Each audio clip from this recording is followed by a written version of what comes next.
नमस्कार, स्वागत है आपका ज़िला टॉप के लाइव में। और मार्च का महीना है और हर एक स्कूल में सेशन समाप्त होने वाला है। कुछ स्कूलों में सेशन की शुरुआत भी हो चुकी है। तो इस वक्त हम दुमका के डेनेवो स्कूल में मौजूद हैं। आप इंफ्रास्ट्रक्चर देख सकते हैं, ये डेनेवो स्कूल है। ये बहुत सुंदर सी बिल्डिंग, बहुत बेहतरीन बिल्डिंग यहाँ पर बनाई गई है इस स्कूल में। और आज हम आपको इस स्कूल की हर एक चीज़ें के बारे में बताएंगे, क्या कुछ सुविधाएं इस स्कूल में है, क्या कुछ इंफ्रा है और क्या कुछ फैसिलिटीज़ इस स्कूल में दी गई है। चाहे वो शिक्षा किस प्रकार से दी जाती है, यहाँ पर बच्चों का मेंटल पीस मीन्स मेंटल विकास, बौद्धिक विकास, हर तरह का विकास इस स्कूल में किया जाता है। और आपको एक विशेष चीज़ें हम इस स्कूल के बारे में बता दें कि इस स्कूल में आपको हर तरह की चीज़ों के साथ साथ जब पेरेंट्स यहाँ पर जब अपने बच्चों का एडमिशन कराएंगे तो वो पेरेंट्स की जिम्मेदारी नहीं रह जाएगी। फिर वहाँ पर स्कूल के शिक्षक, स्कूल के जो टीचर्स हैं, उनकी जिम्मेदारी होगी कि वो बच्चों का हर तरह से मेंटल ग्रोथ या उसका फिजिकल ग्रोथ, हर तरह का ग्रोथ यहाँ पर देख सके। इस वक्त हम ये देखिए, स्कूल का एंट्रेंस है, स्कूल के अंदर हम घुसे हैं और आप चारों तरफ की तस्वीरें देख सकते हैं किस प्रकार से यहाँ पर रिसेप्शन है। ये रिसेप्शन काउंटर है। यहाँ पर एक स्टाफ बैठे होंगे। जब कोई पेरेंट्स आएंगे विजिट करने स्कूल में तो यहाँ पर स्टाफ से वो चीज़ें कंसल्ट कर सकते हैं। वो सारा चीज़ स्टाफ वो क्लियर करेंगे, उनको बताएंगे कि क्या कुछ सुविधाएं हैं, क्या कुछ फीस स्ट्रक्चर इस स्कूल में, हर चीज़ें आपको रिसेप्शन में मिल जाएगी। सामने आप तस्वीरों में देखिए किस प्रकार से ये ऑफिस है, कैश काउंटर है, हर तरह की चीज़ें होती है। ये वेटिंग एरिना है, मीन्स यहाँ पर जितने भी पेरेंट्स आएंगे वो यहाँ पर इंतजार करेंगे, वेट करेंगे अपने टाइम आने का, अपने पारी आने का। मैम है वो, हम हर कुछ चीज़ें इनसे जानते हैं। तो क्या कुछ सुविधाएं मैम, हमने बाहर एंट्रेंस दिखाया, हर एक चीज़ें दिखाई, हमने इंफ्रास्ट्रक्चर दिखाया कि रिसेप्शन है, वेटिंग एरिना है, ऑफिसेस है, हर कुछ है। पढ़ाई के बारे में पहले बता दीजिए, क्या कुछ पढ़ाई होती है, किस क्लास से किस क्लास तक इस स्कूल में उपलब्ध है, उसके बारे में बता दीजिए। स्कूल, जैसे मैं आपको बताना चाहती हूँ स्कूल के बारे में, शायद आपको पता हो नहीं हो। ये जो स्कूल खोली गई है, स्कूल एक्चुअली में it's not a school of या फिर कोई अर्निंग का सोर्स नहीं है। स्कूल एक ड्रीम की वजह से खोला गया है। जो हमारे फाउंडर और डायरेक्टर सर हैं मिस्टर राजीव मिश्रा सर, उनकी वाइफ जो को डायरेक्टर है अर्चिता मिश्रा मैम, इन दोनों का सपना है ये। डायरेक्टर सर खुद दिल्ली में पढ़ चुके हैं अपने से, लेकिन आप देख सकते हैं हर कोई स्टूडेंट हर क्षेत्र में परफेक्ट नहीं होता, या फिर उसको नॉलेज नहीं होता। कोई डांसिंग में सही है या फिर कोई चॉइसेस के हिसाब से चीज़ें लर्न करते हैं। तो ये स्कूल जो है ये एक ड्रीम है। ड्रीम जो अभी आप फिजिकल फॉर्म में देख सकते हैं, ये वो है। तो ड्रीम को रन करने के लिए हम यहाँ पे बिल्कुल भी ओल्ड स्कूल चीज़ें या ओल्ड स्कूल रिजिम बिल्कुल फॉलो नहीं करते।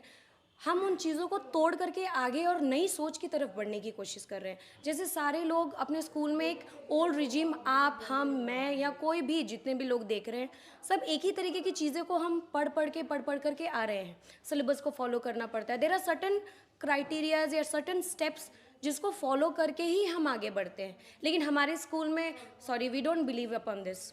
हम उसको ब्रेक थ्रू करके कुछ एक नई चीज़ करने की कोशिश कर रहे हैं, एक नया निर्माण करने की कोशिश कर रहे हैं। ऑब्वियसली बहुत सारे लोग हैं इस दुनिया में जो स्कूल के ऊपर में काम करते हैं। We are not the best, I would not say that, लेकिन हाँ, करने की बहुत सही इच्छा है हमारे डायरेक्टर्स की। और अब जैसे मालिक का ही जिनका मन हो ट्रू सेंस में काम करने का, हम एज इन स्टाफ कैसे ऐसे हो सकते हैं ऑब्वियसली। तो उस तरीके से हम स्कूल के ऊपर में काम कर रहे हैं। जो ओल्ड तरीका है स्कूल रन करने का, हम उसमें बिल्कुल भी बिलीव नहीं करते। हम बच्चे लोगों के लिमिट्स को पुश करने में बिलीव करते हैं, चाहे वो प्री नर्सरी से क्यों ना हो। हम प्री नर्सरी के बच्चे को भी ट्रीट नहीं करते हैं कि वो नर्सरी के जैसा कि वो प्री नर्सरी के जैसा ही रहे। प्री नर्सरी के बच्चे को भी हम लिमिट्स को उसके पुश करने में बिलीव करते हैं। ऑब्वियसली अगर हम अपने दिमाग की क्षमता को पुश नहीं करेंगे तो हम कुछ बहुत ग्रेटर काम नहीं कर सकते हैं। तो बच्चे के लिए लोग क्या सोचते हैं, बाहर में भी बहुत सारी जगह में छोटे बच्चे के ऊपर में बहुत ज़्यादा प्रेशर नहीं दिया जाता। नहीं, उनके दिमाग को उस उम्र से, क्योंकि 10 साल तक या कुछ सर्टेन एज तक ही वो बहुत सारा डेवलपमेंट कर सकते हैं अपने ब्रेन के साथ।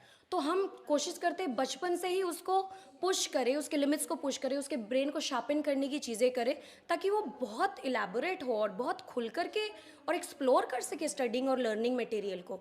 तो हम इस चीज़ में बिलीव करते हैं। जैसे हमने अपने बच्चों से ही प्री नर्सरी में ऐसा बहुत सारा सेट ऑफ चीज़ है जो हम अपने बच्चे को ओरली करवाते हैं। हम साइंटिफिक टर्म्स उसको बचपन से ही करवाते हैं। वी डोंट बिलीव नहीं साइंटिफिक टर्म बड़ा होकर के ही वो करेगा, पीरियोडिक टेबल बड़ा होकर के ही करेगा। बहुत सारी चीज़ें अलग अलग एज ग्रुप के हिसाब से भी हम उनको करवाते हैं। तो हम ये बिलीव बिल्कुल भी नहीं रखते कि नहीं स्टैंडर्ड वाइज ही चलना चाहिए। उनकी ब्रेन की क्षमता किसी की भी नहीं है सर, ब्रेन की पावर अनलिमिटेड है। तो हम लोग उसी हिसाब से काम करते हैं, जिस बच्चे के लिए बेनिफिशियल होगा उस हिसाब से हम अपना काम करते हैं। यहाँ पे सारे स्कूल्स में हैंड राइटिंग होती है, हमारे स्कूल में कैलीग्राफी करवाया जाता है, art of writing, artistic way of writing उस चीज़ को फॉलो करते हैं। ड्राइंग होता है, नहीं उसको फ्रेम बनाना भी सिखाते हैं, उसको ग्रीटिंग्स बनाना भी सिखाते हैं। तो बच्चा जितना क्रिएटिव होगा उतना ज़्यादा उसका ब्रेन इस दुनिया के लिए एक बेटर आइडिया और क्रिएटिव हो पाएगा। तो बच्चे को क्रिएटिव बनाने की कोशिश करते हैं सर, चाहे वो लाइन हो। हम टीम एज एन टीम भी बिलीव करते हैं कि एक क्रिएटिव तरीके से काम हो, नॉट जस्ट रटा रटाया चीज़। हमने शुरुआत में एक चीज़ें बोला कि पेरेंट्स जब यहाँ पर बच्चों को अपना एडमिट करेंगे, एडमिशन कराएंगे, उसके बाद वो पूरी रिस्पॉन्सिबिलिटी यहाँ के स्टाफ मीन्स यहाँ पे टीचर्स की होती है। और ऑलमोस्ट आपने हर चीज़ें कवर की कि हम क्या कुछ देते हैं। तो इन सब के साथ साथ, पढ़ाई के साथ साथ, एजुकेशन के साथ साथ और क्या कुछ है मीन्स मेंटल पीस, बौद्धिक क्षमता को बढ़ाने के लिए और क्या कुछ उपलब्ध है? हम बच्चे लोगों को मेडिटेशन करवाते हैं, माइंड बूस्टिंग गेम्स करवाते हैं, जैसे क्लास में भी हर स्कूल में, हमारे भी स्कूल में आज तक होता आया था। जैसे कि हम नए नए आइडियाज़ को फाउंड करते हैं तो हम उसके ऊपर में वर्क करने में बिलीव करते हैं। तो बच्चे का फोकस बिल्डअप करने में हम बहुत ज़्यादा मेहनत करते हैं सर। क्लास में उसको एकाग्र रहने के लिए ट्रेनिंग देते हैं, शांति से कैसे बैठना है। Obviously that is going to build up their focus. तो फोकस करना कोई नहीं सिखाता, फोकस करेगा बच्चा तभी तो वो अपनी सारी चीज़ों को पकड़ पाएगा। फोकस कोई नहीं सिखाता सर। एक बच्चा फोकस करना सीख जाएगा तो वो पढ़ाई का टाइम में पढ़ाई करेगा, जब वो खा रहा है तो खाएगा, जब वो पी रहा है तो पिएगा, जब वो खेल रहा है तो खेलेगा। अमूमन क्या होता है, बच्चे जब पढ़ाई करते हैं तो भटकते हैं, उनका दिमाग भटकता है। तो नहीं, उसको फोकस बिल्डअप करना सिखाते हैं कि क्लास में हो तो क्लास में ही ध्यान देना है। अभी पढ़ाई हो रही हो तो अभी पढ़ाई में ध्यान देना है। ऐसा नहीं कि पढ़ाई अभी हो गया और बाद में पढ़ने की ज़रूरत आई। हम ये बिलीव करते हैं कि अगर बच्चा क्लास में पूरे ध्यान से, पूरे मनोयोग से अगर पढ़ाई कर लिया तो उसको नेक्स्ट एग्जाम की प्रिपरेशन करने के लिए कोई ज़रूरत नहीं। जीवन भर उसको फिर से सिर्फ रिवाइज करने की ज़रूरत होगी, रट्टा लगाने की ज़रूरत नहीं होगी। तो ये रट्टाफिकेशन वाला चीज़ तो इट्स वेरी फॉल्स, बहुत गलत चीज़ है, ये गलत ट्रेंड है। रट्टा नहीं लगाना, उसको समझना है, उसको जीवन में ढालना है। समझ करके पढ़ाई करना और रट्टा लगा करके पढ़ाई करना are two different ways of approaching learning और स्टडीज़ मेथड्स। तो हम इस चीज़ में बिलीव करते हैं। एक और चीज़ है कि यहाँ पर डे स्कॉलर्स जो बच्चे हैं उनके साथ साथ डे केयर की फैसिलिटीज़ और साथ साथ हॉस्टल की फैसिलिटीज़ है, इसके बारे में हमारे दर्शकों को आप बता दीजिए। तो हमारा स्कूल 3 अलग तरीके से, अलग रिजीम्स में, स्केड्यूल्स में चलता है। एक ऐसा डे स्कूलर्स हैं जो दिन भर तक स्कूल में रहते हैं, आते हैं, स्टडी करते हैं, स्कूल रिलेटेड जितने भी करिकुलम अपना करते हैं, उसके बाद घर चले जाते हैं। दूसरे ऐसे बच्चे हैं जो उससे थोड़े एक्सीड हो जाते हैं, स्कूल में ही लंच करते हैं, दोपहर की ट्यूशन्स करते हैं, होमवर्क्स बनाते हैं और शाम को नाश्ता करके घर जाते हैं। तीसरा एक तरीका है जो बच्चे 24 घंटे यहाँ पे रहते हैं। सुबह से मेडिटेशन करेगा, प्राणायाम करेगा, ध्यान करेगा, योगा करेगा, जुम्बा करेगा। नाश्ता, उनके नाश्ता का भी अलग अलग टाइम है कि क्या क्या खाना खाना है। प्रोटीन वाले अगर स्प्राउट्स है तो वो कितना इंटेक करना है, उस चीज़ों को हम लोग बहुत ज़्यादा ध्यान देते हैं। आसन, योगा आसन उन लोगों को सिखाते हैं। बैठ करके, जैसे पलथी मार करके बैठ करके खाना, भोजन ग्रहण करना चाहिए। बहुत फैंसी तरीका है, टेबल में बैठा और टेबल में हम लोगों ने खाया, डाइनिंग रूम में।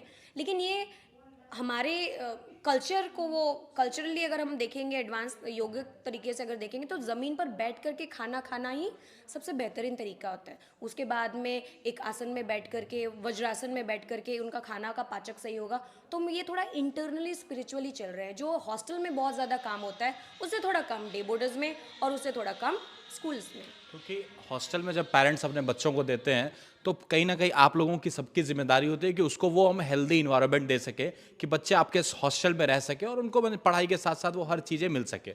तो उसके लिए क्या करते हैं पेरेंट्स को जोड़ने के लिए कि क्योंकि मतलब बच्चों से सभी का सेंटिमेंट्स होता है और बच्चे अपना घर छोड़कर आपके स्कूल में आए हैं, कहीं ना कहीं वो उसका घर हो जाता है। तो वहाँ पर क्या कुछ देती हैं आप? बच्चे को हम स्कूल की एक्टिविटी में, हॉस्टल की एक्टिविटी में उनका भी इनिशिएशन लेते हैं। ऑब्वियसली अगर आप किसी चीज़ में इन्वॉल्व नहीं हैं तो आप कनेक्ट नहीं हो सकते, आप फॉल्स कनेक्शन हो ही नहीं सकते, और बच्चे को तो बिल्कुल भी नहीं। तो बच्चे को लीडरशिप देते हैं, उनको इन्वॉल्व करते हैं। जैसे खाना खा रहे हैं, बच्चे का कोई लीडर होगा जो ग्लासेस सर्व करेगा, उनको एटिकेट्स भी तो सीखना है, ग्रैटिट्यूड भी सीखना है, उनको मैजिक वर्ड सिखाया जाता है, हाउ टू बी पोलाइट।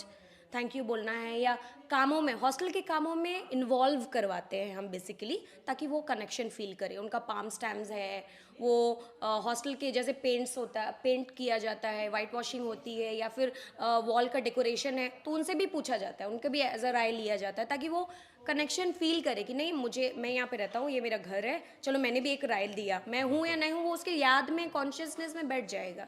तो ये हमारा तरीका होता है। और क्या कुछ सेशन कब स्टार्ट होने वाला है, क्या कुछ यहाँ पर पेरेंट्स को क्या कुछ कहना चाहेंगे आप, जो अपने पेरेंट्स जो चाहते हैं कि अपने बच्चों का एडमिशन यहाँ करवाएं? सेशन हमारा मार्च से स्टार्ट होता है, हम फरवरी तक लास्ट एग्जामिनेशन उसका ख़त्म कर देते हैं, मार्च से हम अपना सेशन स्टार्ट करते हैं। दैट डिपेंड्स, डेट डिपेंड्स उसके लिए कम्प्लीटली।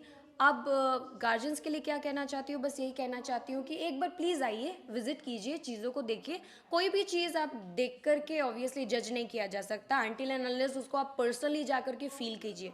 तो ये हमारे सर भी बोलते हैं, मैं सेम डायलॉग वही बोलती हूँ, आप किसी भी चीज़ को देखने के लिए, जज करने का बेहतर तरीका है आप जाइए और जाकर के समझिए चीज़ों को। जैसे आप एक वीडियो देखेंगे और पर्सनली आकर के कहीं पे मिलेंगे और अंदर से देखेंगे, तो दोनों का एक अलग ही फ्लेवर होगा। तो आप आइए, एक बार विजिट कीजिए, विजिट करने में कोई दिक्कत नहीं, आप विजिट कीजिए, एडमिशन लेना ना लेना वो बात की बात है। आइए, वक्त लेकर के आइए, चीज़ों को समझिए और बच्चे को टेस्ट कीजिए। पहली बात, अब हमारे हॉस्टल के बच्चों को, डे बोर्डर्स के बच्चे, स्कूल के बच्चे से मिलिए और पूछिए कि उनसे क्या एफर्ट लगाया जाता है उनके ऊपर में। हॉस्टल के बच्चे के साथ आराम से बैठ करके बातें कीजिए, हम तो छोड़ देते हैं गार्जियंस के साथ, वो बैठ करके बातें कर सकते हैं कि बेटा आपके ऊपर में सही तरीके से मेहनत की जा रही है।